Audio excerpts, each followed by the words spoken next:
Bonjour chers internautes, c'est Il Pastore pour une courte vidéo sur un commentaire que j'ai donc trouvé il y a quelques jours pour mes vidéos qui concernent les publications des témoins de Jéhovah. Alors, j'ai quelques commentaires, donc de temps en temps. Une minorité est respectueuse, on sent un petit peu d'agressivité, mais il y a quand même un certain respect, c'est une minorité, avec les versets qui sont à la mitraille pour prouver qu'on a raison. Une majorité utilise un vocabulaire, on va dire, plus choquant et parfois ordurier. Et pour ce qu'on va voir aujourd'hui, c'est un petit peu quelque chose d'assez classique. C'est un commentaire qui correspond à une bonne partie des commentaires. Donc c'est pour ça que je vous propose d'en faire la lecture. Enfin, vous allez le lire vous-même. Il suffira de mettre sur pause, donc l'image va s'afficher tout de suite.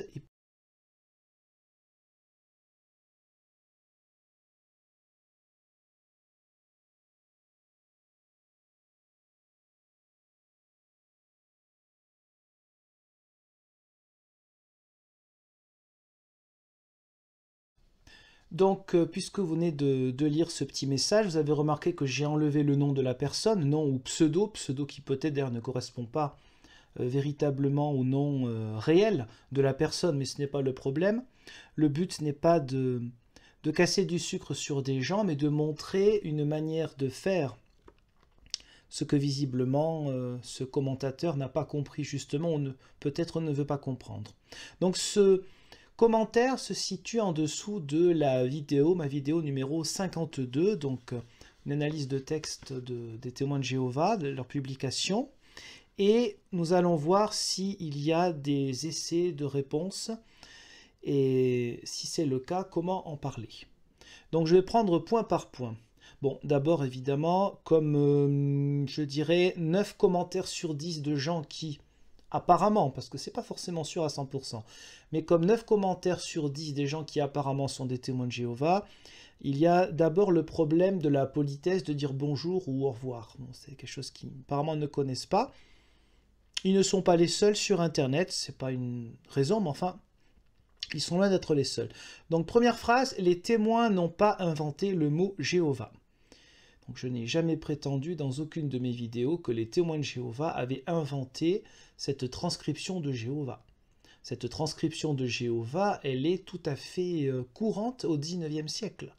Dans beaucoup de Bibles du XIXe siècle, on trouve la transcription du tétragramme, eh bien, Jéhovah. À partir du début du XXe siècle, on passe de plus en plus à Yahvé, Yahweh.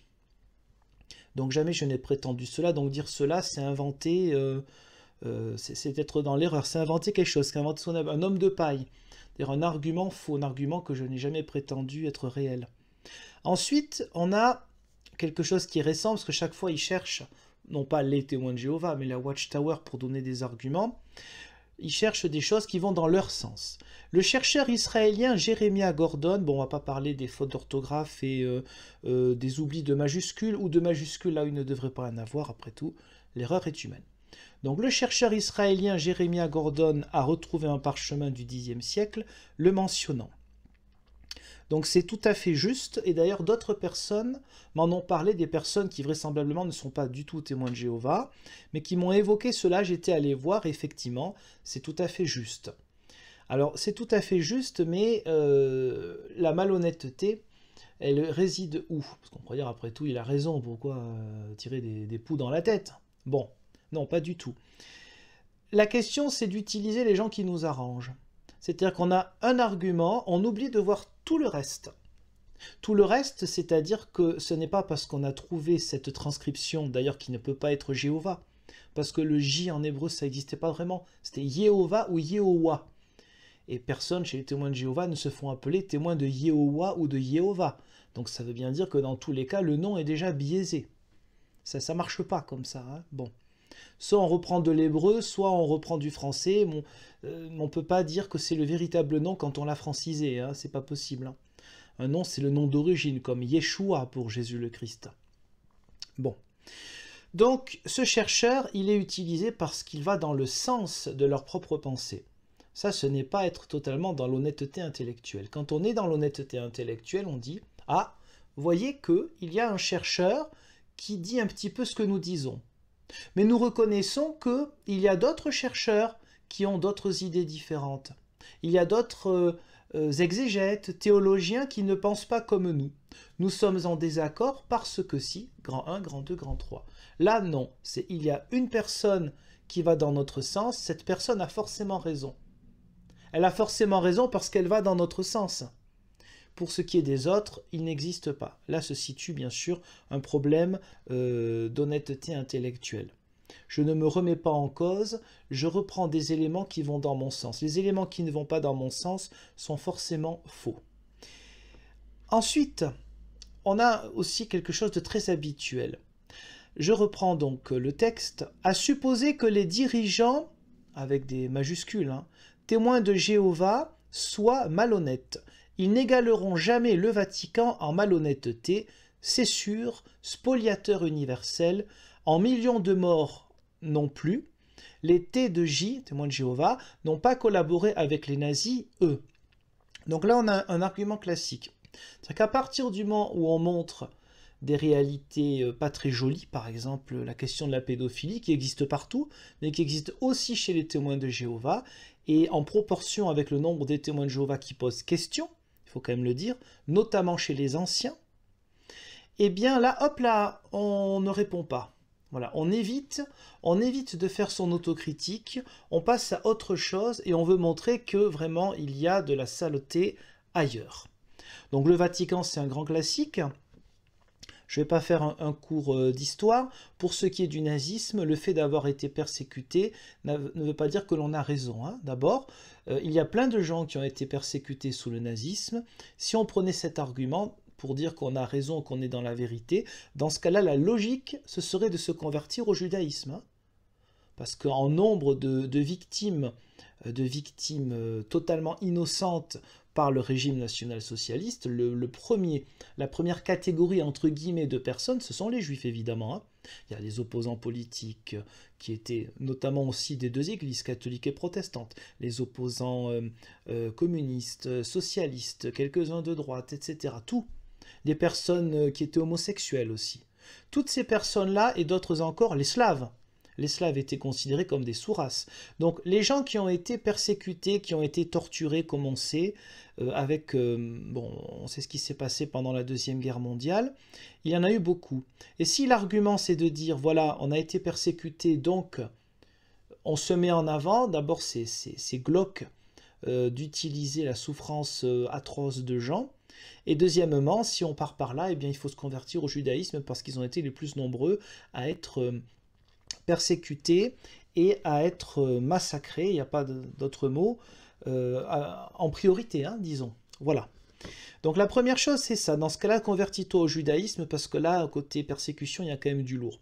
Deuxièmement, les millions de morts, côté histoire, c'est un peu compliqué. C'est-à-dire que le Vatican a fait des millions de morts. Bon, je laisse ça, c'est tellement ridicule. Ensuite, la collaboration. La collaboration, il y a une petite part de vérité, mais pour ce qui est du Vatican, il suffit de faire un travail d'historien, de regarder les textes officiels des ambassades de l'époque, pour remarquer que le Vatican a tout fait pour qu'il n'y ait pas la guerre, et que, sauf cas exceptionnel, quand on prend la carte de l'Allemagne en 1933, sauf une partie de Munich Centre, toutes les régions à majorité catholique d'Allemagne ont voté plutôt pour d'autres partis, notamment le Zentrum, comme son nom l'indique, le parti du centre, qui est un parti catholique, que le parti national-socialiste. C'est plutôt dans la région protestante qu'on a voté en grande partie, et luthérienne pas réformée, qu'on a voté en partie pour le parti national-socialiste. Donc la collaboration, c'est quelque chose... voilà. Il y aurait de quoi dire qu'il y a eu des collabos, il y en a eu évidemment, mais le Vatican en tant que tel, c'est quand même très compliqué de dire cela. Et pour connaissance ou rappel dans toutes les controverses sur la question du Vatican, de Pie XII et du nazisme, je vous propose de lire, je pense qu'il existe la traduction en français, ce bouquin, qui est un bouquin donc d'un rabbin, le rabbi Dalin, sur le fait que le Vatican, et donc personnellement le pape Pie XII, aurait sauvé entre 600 et 650 000 juifs européens grâce à la diplomatie secrète. C'est un rabbin, hein, ce n'est pas un catholique romain. Donc sur toutes ces questions-là, quand on veut chercher, eh bien, on peut trouver des idées un peu équilibrées, se remettre en cause et se dire que peut-être ces millions de morts à cause du Vatican, il y a peut-être des choses un petit peu à vérifier, cette collaboration a des choses à voir. Donc, ensuite, on continue. Dites-moi, vous tous les lâches, donc là on est dans le petit côté sympathique, hein. Je ne vous aurais pas montré d'autres commentaires où il y avait un langage ordurier, là ce n'est pas ordurier. Vous tous les lâches qui s'en prennent à des pacifistes, avec un P majuscule, sans défense, pourquoi ne prenez-vous pas pour cible, majuscule, l'islam? Là vous vous dégonflez, lâche que vous êtes. Alors donc d'abord, des pacifistes sans défense. Dans des pays démocratiques, les témoins de Jéhovah ont la même liberté que les autres de faire comme moi des vidéos sur internet, d'ailleurs ils le font. Il y a le site des témoins de Jéhovah qui est en libre accès et c'est normal, ça s'appelle la liberté d'expression. Donc des pacifistes sans défense, d'abord c'est ne pas comprendre ou ne pas vouloir peut-être comprendre que quand on attaque des idées ou un système, ça ne veut pas dire que l'on cherche à tuer des gens, hein. Par exemple, c'est pas parce que je montre un système sectaire que je considère qu'il faille tuer les témoins de Jéhovah. Donc je pense être autant pacifiste qu'eux. Ensuite, sans défense, eh bien, la preuve que si, on peut faire des commentaires. Alors, je dirais, je ne l'ai pas publié, j'aurais très bien pu le publier. J'ai préféré ne pas le publier pour laisser des commentaires éventuels de témoins de Jéhovah qui ne tombent pas là-dedans. Ce qui rarissime, mais ça arrive quand même, c'est-à-dire qu'ils ne s'en prennent pas à moi, là, vous êtes des lâches, tout le truc. Donc quand ça arrive, quand il y a des commentaires corrects, eh bien ils sont publiés. Alors il peut y avoir une batterie de versets pour prouver qu'ils ont la vérité, pour dire voilà, mais quand c'est correct, eh bien je le publie, je l'ai déjà fait. Là je ne le publie pas parce que je pense que c'est au-delà de la stupidité, on a toujours des attaques personnelles. Vous êtes des lâches. Donc effectivement, j'ai autre chose à faire de mes journées que de m'attaquer à une religion, parce que l'islam c'est une religion, et contrairement aux témoins de Jéhovah, moi j'ai pu discuter de nombreuses fois avec des musulmans qui ont leur religion, j'ai la mienne, chacun évidemment considère qu'il a sa vérité, sauf que ça n'empêche pas les gens de discuter, moi ça m'est arrivé à de nombreuses reprises, et je compte bien continuer là-dessus. Donc je ne vois pas pourquoi je prendrais pour cible une religion. Effectivement, la lâcheté, c'est-à-dire évidemment là tu ne prends pas de risque. Oui, mais je ne vois pas pourquoi j'en prendrais. Il n'y a aucune raison objective pour en prendre. Voilà. Ensuite, dans mes vidéos aussi, si l'on regarde bien, si l'on écoute bien, il y a de nombreuses fois où je fais, je pense, une autocritique. Autocritique de ma propre religion, la religion chrétienne dans sa version aussi protestante, considérant évidemment qu'aucune église n'est parfaite et aucune religion n'est parfaite. Le fondement de la foi chrétienne, c'est Jésus le Christ, et pas le christianisme, et pas le protestantisme. Donc non, j'ai autre chose à faire que de m'attaquer effectivement à une religion. Pour moi, le courage, parce que là, se dégonfler, c'est de ne pas attaquer l'islam. Le courage, pour moi, ce n'est pas d'attaquer une religion, je trouve ça minable. Attaquer des arguments, considérer qu'il y a des choses qui ne vont pas, oui. Mais en tant que chrétien, mon premier but, c'est d'annoncer la bonne nouvelle. Et je ne me sens pas exister par la critique des autres. Je n'ai pas besoin d'attaquer les autres pour exister. Contrairement à ce que fait matin, midi et soir la tour de garde, considérant que la religion, c'est l'hypocrisie, ce sont les excès, ce sont des faux enseignements, c'est forcément une forme d'idolâtrie, etc. Voilà. Moi, je ne considère pas que ceux qui ne sont pas chrétiens tombent forcément là-dedans. Voilà. Donc, quand on parle, vous vous dégonflez parce que si vous étiez courageux, vous attaquerez les autres. Non, quand on est courageux, on n'attaque pas une religion, c'est stupide. Quand on est courageux, on fait l'autocritique de sa religion. C'est beaucoup plus difficile. D'ailleurs, cela ne se trouvera jamais dans la tour de garde. Hein. Une vraie autocritique sur les dates de la fin du monde, sur les morts. Il n'y a pas eu des millions de morts, mais il y a eu quand même des morts à cause de l'interdiction eh bien, de transfusion sanguine. Il y a eu des morts, hein. Là, on en parle un petit peu moins peut-être, hein. Bon. Donc voilà, c'est la lâcheté ou le courage. Non, le courage, c'est peut-être plutôt de faire son autocritique, parce que c'est plus compliqué. Et enfin, on termine avec un passage qui est un passage de modestie, bien sûr. « Je suis un juste moi, un genre de cathare, accroché à mon rocher. Jéhovah, Yahvé est mon rocher et mon refuge. » Donc là, on a quelque chose qui n'est pas totalement représentatif des messages que je reçois des a priori témoins de Jéhovah. En marquant Yahvé en plus, c'est original. Je n'avais pas vu ça vraiment. Là, par contre, on aurait donc une preuve qu'il y a une autre possibilité de traduire le tétragramme. Donc, il y aurait une contradiction interne à utiliser le nom de Yahvé à côté de Jéhovah. Bon, chacun a ses contradictions. Ensuite, la référence au cathare, bien sûr, c'est encore une fois la victimisation. Donc, premièrement, vous n'avez pas le droit de nous critiquer témoins de Jéhovah parce qu'il y a le Vatican. L'argument est costaud, hein. À cause du Vatican et de ces millions de morts, on voit que ces gens ont fait un double doctorat en histoire du christianisme, eh bien, non, du coup, on n'a rien à dire. Bon. On pourrait demander aussi quel est mon lien personnel avec le Vatican. On n'a peut-être pas compris que j'étais pas, plus en tout cas, catholique romain. Je suis très proche d'eux. En tant que pasteur, on travaille ensemble, on est chrétien avant tout, la confession ça vient après, mais je ne pense pas avoir un lien, comment dire, privilégié avec le Vatican, et donc je ne suis pas forcément dans une filiation avec le Vatican. Mais bon, ça passe bien de parler du Vatican de cette manière-là. Là par contre, il n'y a pas de problème de courage là, d'attaquer le Vatican. C'est pas une attaque de l'islam ça, c'est une attaque du Vatican. Passons. Et donc, pour terminer, je suis un juste moi. Ah ben, très bien, c'est bien de s'auto-déclarer juste. Un genre de cathare pour dire, voilà, je suis dans une filiation de gens qui ont été persécutés et qui étaient purs, hein, katharos en grec, pur. Donc voilà, la modestie, l'humilité, celui qui sait tout.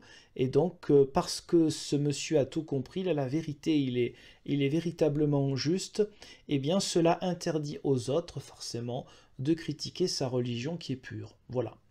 Donc ça montre un petit peu la question, ça montre le mélange entre une attaque d'arguments et une attaque de personnes. On se sent tout de suite attaqué quand on critique ta propre, je vais mettre des guillemets, religion.